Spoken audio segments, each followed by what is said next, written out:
टिफिनला हे देशील? काय ग? दाखव. पनीर. पनीर अँड पोहा. पोहा. ठीक आहे, चालेल. कढईमध्ये आपण तेल घेतलेलं आहे, त्यामध्ये आलं घातलेलं आहे. आपण तळून घेतोय आपण आलं व्यवस्थित. त्यानंतर आपण दगडफूल, लवंग, मिरे, दालचिनी, छोटी इलायची, मोठी इलायची, तमालपत्र हे घालून व्यवस्थित तळून घेतो आहोत. त्यानंतर आपण खोबरं घातलेलं आहे, ते देखील तळून घेतलेलं आहे. कांदा कापून घेतला होता आपण, तोही आपण तळून घेणार आहोत व्यवस्थित.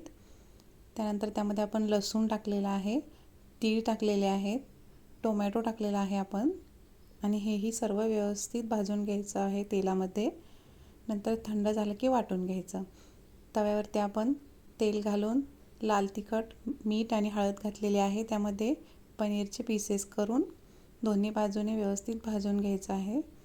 कढईमध्ये तेल घेतलं आहे, त्यामध्ये जिरे घातलेले आहेत, कापलेला कांदा, कापलेली ढोबळी मिरची आणि आपण वाटलेला मसाला हे सर्व घालून आपण व्यवस्थित परतू द्यायचं. मसाला परतला की त्यात हळद, धना पावडर, लाल मिर्च पावडर, घरचा काळा मसाला आणि पनीर मसाला टाकलेला आहे आपण आणि व्यवस्थित परतू द्यायचं. तेल सुटूपर्यंत परतू द्यायचं आहे. त्यानंतर आपण त्यात गरम पाणी आणि मीठ टाकलेलं आहे. बघा, उकळी आली की व्यवस्थित असं तेल सुटतं त्याला. त्यानंतर आपण भाजून घेतलेलं पनीर घातलेलं आहे त्यामध्ये आणि आपली भाजी रेडी झालेली आहे. बघू शकता, मस्त चमचमीत भाजी. त्यानंतर आपण पोह्यांसाठी तेलात शेंगदाणे तळून घेतलेले आहे, जिरे मोहरी फोडणीला घातलेली आहे, मिरच्या टाकलेल्या आहेत आपण आणि कढीपत्ता देखील टाकणार आहोत आपण. बघू शकता तुम्ही. कापलेला कांदा घातलेला आहे आपण, परतू दिला थोडासा. त्यानंतर टोमॅटो घातलेला आहे, हळद घालून व्यवस्थित परतून घ्यायचं आहे. त्यानंतर मीठ घातलेलं आहे आपण, परतू द्यायचं थोड्या वेळ.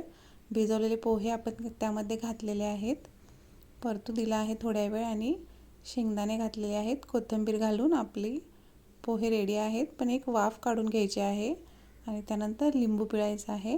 लिंबू पिळून झालं की आपले पोहे अगदी रेडी आहेत. आपण मोठ्या टिफिन भरतो आहोत, त्यासाठी चपाती आणि आपली पनीरची भाजी भरली आहे आपण टिफिनमध्ये.